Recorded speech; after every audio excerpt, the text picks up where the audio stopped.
Music. अगर आपका subject music है तो इस वीडियो को जरा सा भी स्किप मत कीजिएगा। नमस्कार साथियों, आप सभी बच्चों का एक बार फिर से स्वागत है रुचि बिहार क्लासेस में। प्यारे साथियों, जैसा कि आप सभी को मालूम है 11 फरवरी को आप सभी मेरी बातों को ध्यान से सुनिएगा। अगर आपका म्यूजिक में अभी तक अच्छे से तैयारी नहीं हुआ है तो ठीक है, क्योंकि बहुत सारे बच्चे ने कमेंट किया है कि सर म्यूजिक पर वीडियो बनाइए। ठीक है, तो आप मेरी बातों को ध्यान से सुनिएगा। जैसा कि प्यारे साथियों आप सभी को मालूम है 11 फरवरी को आप सभी का म्यूजिक का एग्जाम है और आज के क्लास में मैं आप सभी को 11 फरवरी के लिए ठीक है, यानी कि म्यूजिक का ऐसा ऑब्जेक्टिव क्वेश्चन दिखाऊंगा, ऑब्जेक्टिव क्वेश्चन जिनको देख लेने से आपका बहुत सारा डाउट क्लियर हो जाएगा। नहीं समझे? एक बार फिर से समझाता हूं। ठीक है, देखो प्यारे साथियों, जैसा कि आप सभी को मालूम है 11 फरवरी को ठीक है, 11 फरवरी को आप सभी का म्यूजिक का एग्जाम है। ठीक है, और आज के क्लास में मैं आप सभी को लगभग 100 ऐसा ऑब्जेक्टिव क्वेश्चन दिखाऊंगा म्यूजिक का जिनको देख लेने से सीधा बताऊं तो एग्जाम में आप सभी को यहां से बहुत सारे प्रश्न देखने के लिए मिल जाएंगे। ठीक है, आप सभी एक एक करके क्वेश्चन को ध्यान से देखिएगा। जितने बच्चे का सब्जेक्ट म्यूजिक है उनके पास आप क्लास को शेयर कर दीजिएगा ताकि उनका भी थोड़ा सा भलाई हो जाए। ठीक है, देखो प्यारे साथियों, समय बहुत कम है, 1 महीना का समय है, लगभग मानो तो 1 महीना का समय है। अच्छे से पढ़ लो, मेहनत कर लो, मात्र 1 महीना, 1 महीना पढ़ लो। ठीक है, हम सभी प्यारे साथियों क्लास को शुरू करते हैं। चलिए प्यारे साथियों, हम सभी क्लास को शुरू करते हैं। आप सभी एक एक क्वेश्चन को प्यारे साथियों, एक एक क्वेश्चन को चुपके से याद कर लीजिएगा। बहुत ही इंपॉर्टेंट क्वेश्चन मैं आप सभी को दिखाऊंगा म्यूजिक का। ठीक है, जिनको मेरे ऊपर भरोसा है उनको 100% भरोसा है कि सर मेरा हम सभी का ऑब्जेक्टिव क्वेश्चन क्लियर करवा देगा, सब्जेक्टिव क्वेश्चन क्लियर करवा देगा। ठीक है, अगर आपको और भी किसी सब्जेक्ट पे डाउट है तो मेरे को कमेंट कर देना। ठीक है, कमेंट करोगे तो ही वीडियो लेकर मैं आऊंगा। ठीक है, चलिए शुरू करते हैं। एक एक क्वेश्चन को ध्यान से देखिएगा। प्यारे साथियों, आप सभी 2 काम करिएगा। ठीक है, यहाँ से थोड़ा सा डिटेल में सुन लो। आप सभी को 2 काम करना है। सबसे पहला काम कि जैसे मान लो सबसे पहला क्वेश्चन है राग यमन का वादी स्वर क्या है कि नहीं? सबसे पहला क्वेश्चन है, क्या आपको इस क्वेश्चन का सही उत्तर मालूम है? मालूम है कि नहीं? अगर आपको मालूम है समझ लीजिएगा कि आप सभी का एक 50 नंबर का या फिर 100 नंबर का, देखते हैं हम सभी कितना क्वेश्चन को कवर कर पाते हैं। ठीक है, 50 नंबर है तो 50 नंबर, 100 नंबर है तो 100 नंबर। ठीक है, देखिएगा आप सभी का टोटल क्वेश्चन में कितना क्वेश्चन सही होता है। ठीक है प्यारे साथियों, इनसे आपको यह पता चलेगा कि आप कितने पानी में हो, यानी कि आपकी तैयारी अभी तक में यानी कि लगभग कुल मिला के 12 महीना और 12 महीना 11 महीना, ठीक है, दोनों को जोड़ लो कितना हुआ। ठीक है, 12 दूनी 24, यानी कि 23 महीना में आपका कितना तैयारी अभी तक हो चुका है। इनसे आप सभी को अनुभव चल जाएगा, पता चल जाएगा। ठीक है, आप सभी एक एक क्वेश्चन का अगर आपको मालूम है उत्तर तो कमेंट करते जाइएगा, या फिर अगर आपको इस क्वेश्चन का उत्तर मालूम नहीं है तो बस स्क्रीनशॉट ले लीजिएगा। मैं आप सभी को 100% सही आंसर बताऊंगा प्यारे साथियों, या फिर कॉपी में नोट कर लीजिएगा या फिर वीडियो को सेव कर लीजिएगा। ठीक है, वीडियो को सेव कर लीजिएगा, यही सबसे अच्छा रहेगा। चलिए देखिए राम, ठीक है, देखो प्यारे दोस्तों, सबसे पहला प्रश्न है राग यमन का वादी स्वर क्या है? बताइए। अभी तो आप सभी को मालूम है सर्दी खांसी आदमी को बहुत ज्यादा होता है। ठीक है, वही मेरे को खांसी हो रहा है अभी बार बार। राग यमन का वादी स्वर क्या है? मैं आप सभी को क्वेश्चन आंसर को दिखा रहा हूं, बस देखो अभी समझाने का समय नहीं है। आप सभी को तो मालूम है म्यूजिक सब्जेक्ट में खास करके अगर समझाऊंगा तो काफी लंबा हो जाएगा, है कि नहीं? इसलिए क्वेश्चन आंसर को बस आप सभी देखते जाइएगा, 2-4 बार देखिएगा ना, वीडियो याद हो जाएगा क्वेश्चन को। ठीक है, राग यमन का वादी स्वर क्या है?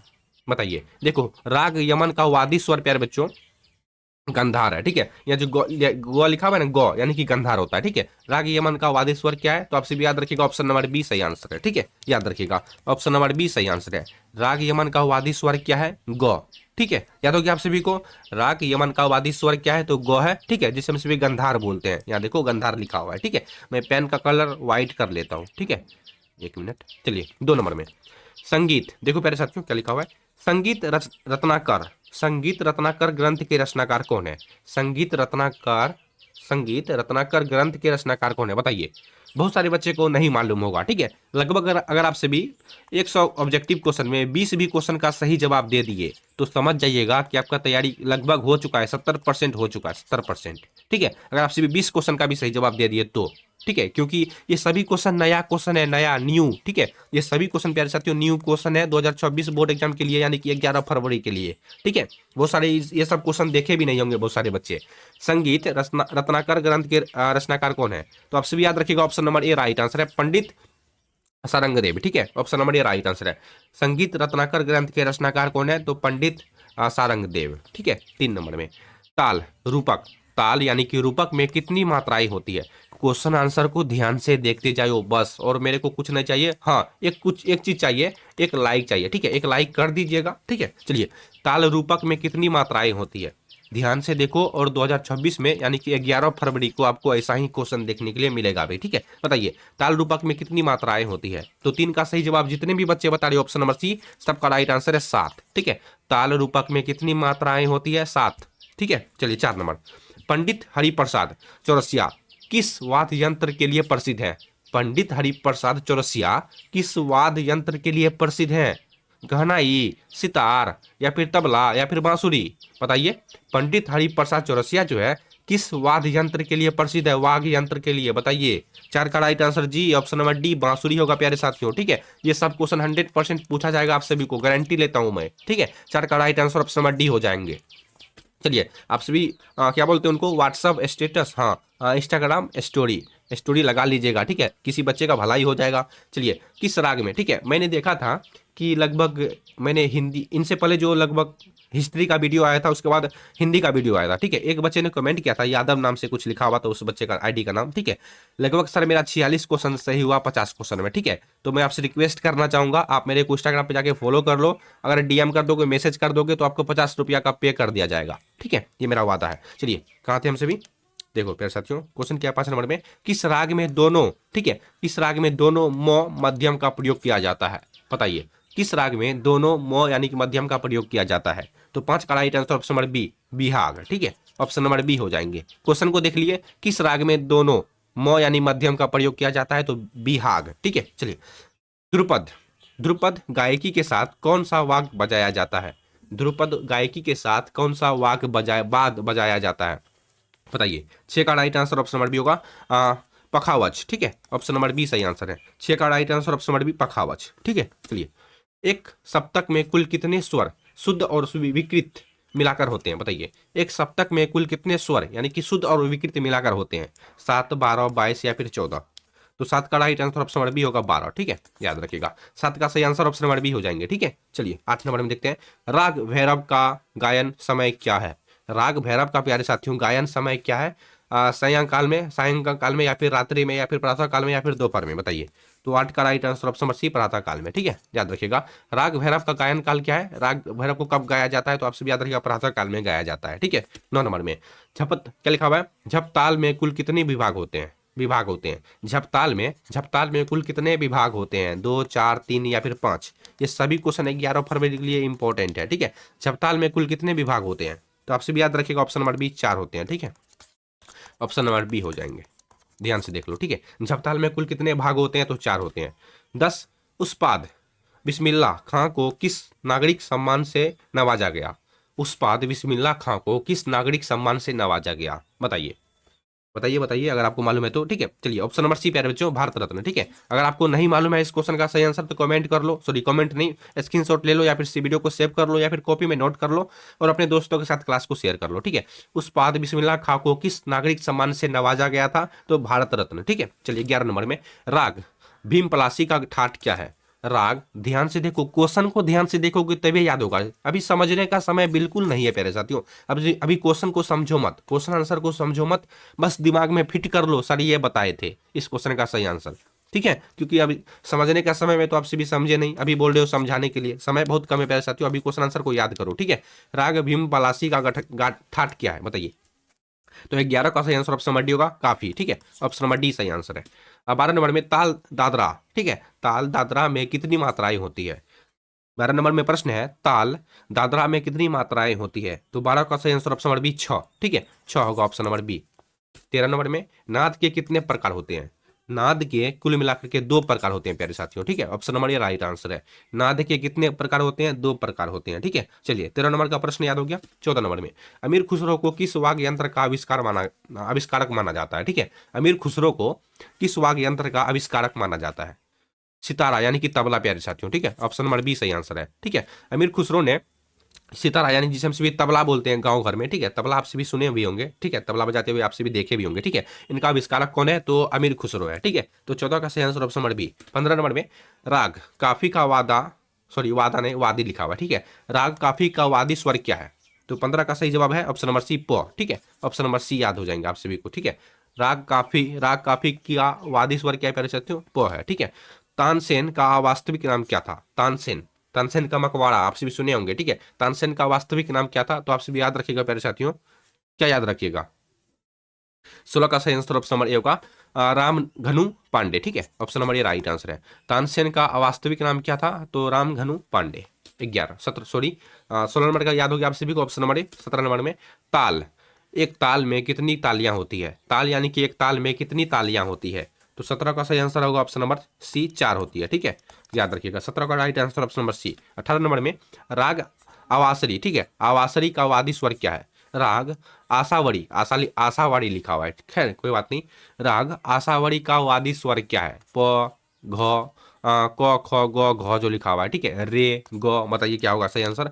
राग आसावाड़ी, ठीक है। आसावड़ी का वादी स्वर क्या है, तो 18 का सही आंसर ऑप्शन नंबर बी है घ, ठीक है। ऑप्शन नंबर बी सही आंसर है। 19 नंबर में ख्याल गायकी में किस भाषा की प्रधानता होती है। ख्याल गायकी में किस भाषा की प्रधानता होती है। संस्कृत, ब्रजभाषा, उर्दू या फिर पंजाबी। तो 19 का सही आंसर प्यारे साथियों मालूम है, ब्रजभाषा का, ठीक है। ख्याल गायकी में किस भाषा की प्रधानता होती है, तो ब्रजभाषा का प्रधानता होती है। 20 नंबर में साडव, ठीक है। साडव जाति के राग में कितने स्वर लगते हैं। साडव जाति के राग में कितने स्वर लगते हैं। 11 फरवरी के लिए सभी इंपॉर्टेंट क्वेश्चन है प्यारे साथियों, ठीक है। साडव जाति के राग में कितने स्वर लगते हैं, तो 20 का सही आंसर जो है ना ऑप्शन नंबर बी 6 होंगे, ठीक है। 20 का सही आंसर ऑप्शन नंबर बी हो जाएंगे। 21 राग भैरवी का ठाट क्या है। राग भैरवी का ठाट क्या है, तो 21 का सही answer option number A Bhairavi, ठीक है। Option number A right answer. ध्यान से देखते जाओ बस, ठीक है। चलिए, चौताल में कुल कितनी मात्राएं होती है, बताइए। चौताल में कुल कितनी मात्राएं होती है, तो 22 का सही जवाब है ऑप्शन नंबर बी 12 होती है, ठीक है। 22 का right answer option number B 12। विवादी स्वर का राग में क्या स्थान है। विवादी स्वर का राग में क्या स्थान है, बताइए। 23 का सही आंसर ऑप्शन नंबर सी शत्रु जैसा, ठीक है। ऑप्शन नंबर सी विवादी स्वर का राग में क्या स्थान होता है, तो शत्रु के जैसा होता है, ठीक है। स्वरों के उतरते हुए क्रम को क्या कहते हैं। जब हमारा स्वर उतरता है, जैसे मान लो कि कोई गाना खत्म हुआ, तो धीरे धीरे स्वर उतरेगा, रे हे, ठीक है। धीरे धीरे स्वर उतरा कि नहीं, ठीक है। स्वरों के उतरते हुए क्रम को क्या बोलते हैं, अवरोह, ठीक है। याद रखिएगा 24 का सही आंसर जो है ना ऑप्शन नंबर बी होगा अवरोह, ठीक है। जब स्टार्ट करते हैं तो उसे आरोह बोलते हैं। ताल धमार का प्रयोग किस गायकी के साथ होता है। ताल धमार का प्रयोग किस गायकी के साथ होता है। 25 का सही आंसर ऑप्शन नंबर सी धमार यानी कि धूप्रद, ठीक है। ऑप्शन नंबर सी हो जाएंगे। चलिए 26 नंबर में राग देश का गायन समय क्या है। राग देश का गायन समय क्या है, तो रात्रि का दूसरा प्रहर, ठीक है। प्रहर, ऑप्शन नंबर बी सही आंसर है। राग देश का गायन समय क्या है, तो रात्रि का दूसरा प्रहर। 27 ऋतियों की कुल संख्या कितनी मानी गई है। ऋतियों की, ठीक है। ऋतियों की कुल संख्या कितनी मानी गई है, 7 12 22 या फिर 28। 27 का सही आंसर प्यारे साथियों आपसे भी याद रखिएगा 22, ठीक है। याद रखिएगा ऋतियों की कुल संख्या कितनी मानी गई है, तो 22, ठीक है। 28 पंडित विष्णु दिगंबर पलुस्कर, ठीक है। पलुस्कर ने किस पद्धति का प्रचार किया, जी बताइए। 28 का सही आंसर ऑप्शन नंबर ए होगा स्वरलिपि पद्धति, ठीक है। ऑप्शन नंबर ए सही आंसर है। पंडित विष्णु दिगंबर जो है पलुस्कर ने किस पद्धति का प्रचार किया था, तो स्वरलिपि पद्धति का प्रचार किया था। 29 पकड़ किसे कहते हैं। पकड़, ये हाथ से पकड़ने वाला मत समझिएगा, ठीक है। पकड़ किसे कहते हैं, जैसे कि मान लो आपसे भी देखे होंगे जो गाना वाना सीखना चाहता है, ठीक है। गाना सीखना चाहते हैं, आपके अंदर पकड़ अभी तक नहीं हुआ है, ठीक है। वही होता है जो म्यूजिक म्यूजिक में होता है, ठीक है। जो बताइए म्यूजिक सब्जेक्ट है आप तो जानते होंगे। पकड़ किसे कहते हैं बताइए। 29 का सही आंसर ऑप्शन नंबर सी राग का सूक्ष्म स्वरूप, ठीक है। Option number C right answer है प्यारे साथियों, ठीक है। चलिए 30 राग कल्याण का दूसरा नाम क्या है। राग कल्याण का जो है ना दूसरा नाम आपसे भी याद रखिएगा यमन है, ठीक है। ऑप्शन नंबर ये सही आंसर। ये तो 101% पूछेगा ये क्वेश्चन। राग कल्याण का दूसरा नाम है यमन। चलिए याद हो गया। 31 ताल तिलवाड़ा में कितनी मात्राएं होती है। ताल तिलवाड़ा में कितनी मात्राएं होती है, तो 16 मात्राएं होती है, ठीक है। 31 का सही आंसर ऑप्शन नंबर सी होगा। 32 लय के मुख्य रूप से कितने प्रकार होते हैं। लय के मुख्य रूप से कितने प्रकार के होते हैं, 2 3 4 5 बताइए क्या होगा। 32 का सही आंसर ऑप्शन नंबर बी होगा 3 होते हैं, ठीक है। याद रखिएगा लय के मुख्य रूप से कितने प्रकार होते हैं, 3 होते हैं, ठीक है। गमक का अर्थ क्या है। गमक का अर्थ क्या है बताइए। गमक का अर्थ प्यारे साथियों आपसे भी याद रखिएगा स्वरों का कंपन, ठीक है। Option number C sorry B right answer है। गमक का अर्थ क्या होता है, स्वरों का कंपन होता है। 34 राग विभाग का गाठ क्या है बताइए। राग विभाग का ठाट क्या है। क्वेश्चन क्या लिखा हुआ है, क्वेश्चन लिखा हुआ है राग विभाग का ठाट क्या है, तो 34 का सही जवाब है ऑप्शन नंबर बी बिलावल, ठीक है। बिलावल, ऑप्शन नंबर बी सही आंसर है।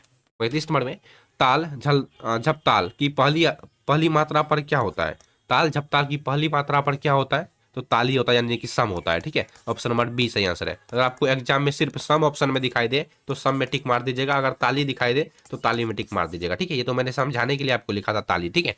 ताल जब ताल की पहली मात्रा पर क्या होता है, ताली बजती है, ठीक है। 36 मध्यम यानी कि म स्वर के कितने प्रकार होते हैं, 2 प्रकार होते हैं, आपसे याद रखिएगा, शुद्ध और तीव्र, ठीक है। ऑप्शन नंबर ये सही आंसर है। मध्यम यानी म का स्वर के कितने प्रकार होते हैं मेरे साथियों, 2 प्रकार होते हैं, शुद्ध और तीव्र होते हैं, ठीक है। 37 नंबर में राग मालकोंस की जाति क्या है, राग मालकोंस की जाति क्या है, तो 37 का सही जवाब ऑप्शन नंबर सी होगा, ओसड ओडव, ठीक है। Option number C right answer, आपसे भी याद रखेगा, ठीक है। राग मालकोंस की जाति क्या है, तो ओडव ओडव ओडव, ठीक है। 37 का right answer option number C. 38 नंबर में ठुमरी गायन के लिए कौन सा धारणा प्रसिद्ध है, ठीक है। ठुमरी गायन के लिए कौन सा धारणा प्रसिद्ध है, बताइए। ग्वालियर, किराना, या फिर लखनऊ, बनारस या फिर जयपुर। 38 का सही आंसर, जितने भी बच्चे ऑप्शन नंबर सी बता रहे हो सबका परफेक्ट आंसर है, ठीक है। 39 राग खमाज में कौन सा स्वर कोमल लगता है, राग खमाज में कौन सा स्वर कोमल लगता है। 39 का सही आंसर ऑप्शन नंबर सी होगा नी, ठीक है, नी लगता है मेरे साथियों। 40 नंबर में उस्ताद उस्ताद लिखा हुआ है, सॉरी, उस्ताद फैयाज खान का संबंध किस घराने से था, उस्ताद फैयाज खान का संबंध किस घराने से था। तो 40 का परफेक्ट आंसर जो है ना ऑप्शन नंबर होगा आगरा घराना, ठीक है। ऑप्शन नंबर ये राइट आंसर है, आगरा घराना। 41 जिस राग में 5 स्वर लगते हैं उसे क्या कहते हैं, ऐसा कौन सा राग है जिस राग में 5 स्वर लगते हैं, बताइए। ऐसा कौन सा राग है जिस राग में 5 गो स्वर लगता है, तो 41 का सही आंसर जो है ना प्यारे साथियों ऑप्शन नंबर सी का ओडव, ठीक है। ऑप्शन नंबर सी ओडव राग में 5 स्वर लगता है। 42 तीव्र स्वर क्या कौन सा है, तीव्र स्वर कौन सा है, तो 42 का सही आंसर ऑप्शन नंबर सी म, ठीक है। तीव्र स्वर कौन सा है, तो म एक तीव्र स्वर है। राग भैरव में कौन से स्वर कोमल लगते हैं, देखो ये क्वेश्चन शायद इनसे पहले भी आया था, ठीक है। राग भैरव में कौन से स्वर कोमल लगते हैं, नहीं ये क्वेश्चन पहले नहीं आया था, क्वेश्चन दूसरा होगा, ठीक है। 43 का सही आंसर ऑप्शन नंबर बी होगा रे और घ, ठीक है। ऑप्शन नंबर बी सही आंसर है। चलिए 44 नंबर में कर्नाटक संगीत भारत के किस भाग में प्रचलित है, कर्नाटक संगीत जो है भारत के किस भाग में प्रचलित है, बताइए। उत्तर भारत में या फिर दक्षिण भारत में या फिर पश्चिमी भारत में या फिर पूर्वी भारत में। तो 44 का सही जवाब जितने भी बच्चे ऑप्शन नंबर बी बता रहे हो सबका राइट आंसर है, ठीक है। ऑप्शन नंबर बी सही आंसर है प्यारे साथियों। कर्नाटक संगीत भारत के किस भाग में प्रचलित है, तो दक्षिण भारत में प्रचलित है, बहुत प्रचलित है। आलप का गायन में क्या महत्व है, आलप का गायन में क्या महत्व है, तो 45 का सही जवाब है ऑप्शन नंबर बी राग का विस्तार करना, ठीक है। ऑप्शन नंबर सी 45 का। चलिए देखो प्यारे साथियों, मैं आप सभी को आज की क्लास में कुल मिला के 50 ऑब्जेक्टिव क्वेश्चन दिखाऊंगा, और ये 50 ऑब्जेक्टिव क्वेश्चन, ठीक है, मैं पहले बता देता हूं, ये 50 ऑब्जेक्टिव क्वेश्चन 11 फरवरी के लिए मोस्ट इंपॉर्टेंट है, ठीक है। ये जो मैं आप सभी को 50 ऑब्जेक्टिव क्वेश्चन दिखा रहा हूँ 11 फरवरी के लिए ये मोस्ट इंपॉर्टेंट ऑब्जेक्टिव क्वेश्चन है, इसलिए एक एक करके क्वेश्चन को ध्यान से देख लीजिएगा। मेरा तबियत थोड़ा सा खराब है, इसलिए मैं आप सभी को बोलते बोलते कहीं पर लड़खड़ा जाता हूँ, आप सभी इन पे फोकस मत करिएगा, बस क्वेश्चन आंसर को ध्यान से याद कर लीजिए, ठीक है, क्योंकि मैं आप सभी के साथ वही क्वेश्चन शेयर करता हूँ जो क्वेश्चन पूछने का चांस होता है, ठीक है। चलिए 46 नंबर में ताल रूपक के पहले विभाग में कितनी मात्राएं होती है, 46 नंबर का क्वेश्चन पढ़ लिए। ताल रूपक के पहले विभाग में कितनी मात्राएं होती है, तो 3 मात्राएं होती है, option number A right answer है, ठीक है। चलिए अगला, राग काफी का संवाद स्वर क्या है, राग काफी का संवाद स्वर क्या है, तो 47 का सही जवाब है ऑप्शन नंबर सी रे, ठीक है। Option number C right answer है। 48 नंबर में भारतीय संगीत में कुल कितने ठाट माने गए हैं, हमारे भारतीय संस्कृत में कुल कितने, हमारे भारतीय संगीत में, सॉरी 48 नंबर में क्वेश्चन है, पढ़ने में मिस्टेक हो गया था, क्वेश्चन है 48 नंबर में। 48 नंबर में भारतीय संगीत में कुल कितने ठाट माने गए हैं, 5, 10, 15 या फिर 20, 12, क्या होगा बताइए। 48 का जितने भी बच्चे ऑप्शन नंबर बी बता रहे हो सबका सही आंसर है, ठीक है। भारतीय संगीत में कुल कितने ठाट माने गए हैं भारतीय संगीत में, तो आपसे भी याद रहेगा बी यानी कि 10, ठीक है। चलिए 48 का सही आंसर ऑप्शन नंबर बी 49। देखो प्यारे साथियों यहाँ पर नाम भी लिखा हुआ है, ठीक है। भारतीय संगीत में कुल कितने ठाट माने जाते हैं, तो 10। कौन कौन सा लिखा हुआ है अगर आपको जानना है तो यहाँ पर नाम लिखा हुआ है, ठीक है। आप सभी इनका स्क्रीनशॉट ले लो, आप सभी पढ़ते रहिएगा, ठीक है। चलिए 49 राग भीम पलासी का वादी स्वर क्या है, राग भीम पलासी का वादी स्वर क्या है, प म नी सा, बताइए, प ध नी सा, बताइए राग भीम पलासी का वादी स्वर क्या है, तो 49 का सही जवाब है ऑप्शन नंबर बी म, ठीक है, याद रखिएगा। तो प्यारे बच्चों में आप सभी को अगला क्वेश्चन क्या है, नहीं है, ठीक है। देखो प्यारे साथियों यहाँ तक मैंने आप सभी को लगभग 49 ऑब्जेक्टिव क्वेश्चन दिखाया, और आपको ये कमेंट कर दो कि आप सभी का मानो कि 50 ऑब्जेक्टिव क्वेश्चन मैं आप सभी को दिखाया हूँ, ठीक है। 50 ऑब्जेक्टिव क्वेश्चन में कितना क्वेश्चन आपका सही हुआ, 20 क्वेश्चन सही हुआ कि नहीं। अगर आपका 20 क्वेश्चन सही हुआ है तो कमेंट करो, अगर आप सभी गिफ्ट पाना चाहते हो 20 क्वेश्चन सही हुआ है तो आप सभी इंस्टाग्राम का लिंक आपको डिस्क्रिप्शन में मिल जाएगा, जाके फॉलो कर लेना। आपसे कमेंट कर देना कि सर मेरा 20 क्वेश्चन सही हुआ था, आपको गिफ्ट 100% 50 रुपया फोन पे कर दिया जाएगा। ठीक है, ऑनलाइन के माध्यम से आपको पे कर दिया जाएगा 50 रुपया। ठीक है, क्योंकि मेरे पास लगभग पैसा तो उतना है नहीं कि मैं आप सभी को एक बाइक गिफ्ट कर दूं, कार गिफ्ट कर दूं। ठीक है, चलिए आपको फिलहाल के लिए ये वीडियो कैसी लगी ये कमेंट में जरूर बताइएगा, अपने दोस्तों के साथ शेयर कीजिएगा, वीडियो को लाइक कर दीजिएगा, चैनल को सब्सक्राइब कर लीजिएगा। अगर आपको और भी क्वेश्चन देखना है, ठीक है, इनसे भी ज़्यादा इंपॉर्टेंट क्वेश्चन देखना है सब्जेक्टिव का, ये तो मोस्ट इंपोर्टेंट ऑब्जेक्टिव क्वेश्चन था 11 फरवरी के लिए। ठीक है, अगर आपको और भी किसी सब्जेक्ट पे वीडियो चाहिए तो ये भी कमेंट कर दीजिएगा। ठीक है, फिलहाल के लिए आप सभी पढ़ते रहिए, मुस्कुराते रहिए, मिलते हैं हम सभी अगले वाले वीडियो में, तब तक के लिए बाय बाय।